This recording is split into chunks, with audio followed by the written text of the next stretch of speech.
Bersama saya Cikgu Safwan. Hari ini kita nak belajar tambah dengan menggunakan Apps Sandbox Math.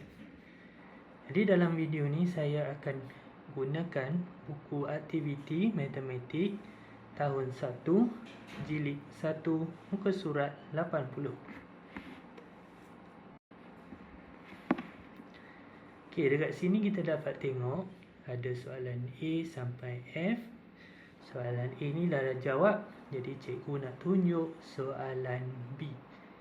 Okey, kalau guna Apps Sandbox ni anda boleh klik tambah.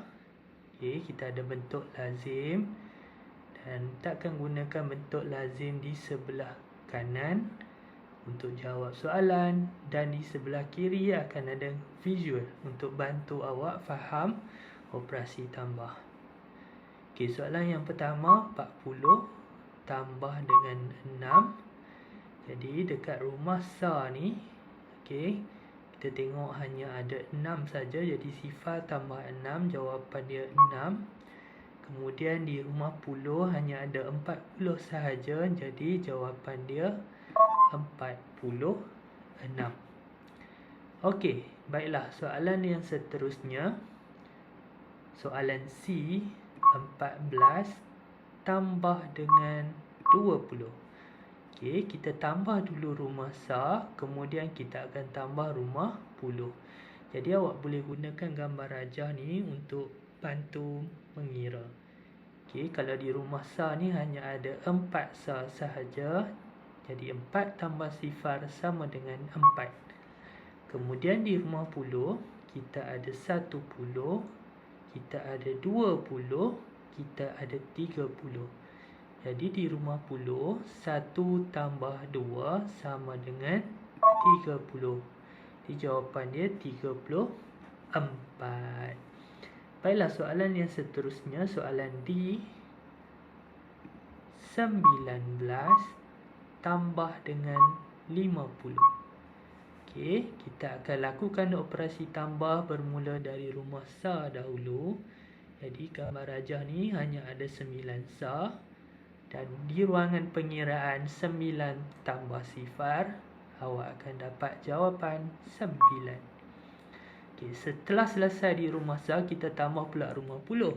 Okey, di rumah puluh kita ada 10, kita ada 50.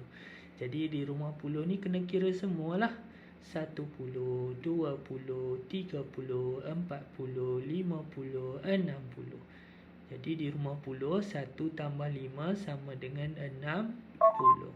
Jadi jawapan 69. Okey, cikgu harap kamu fahamlah. Okey, soalan yang seterusnya, soalan E, 42 tambah dengan 10.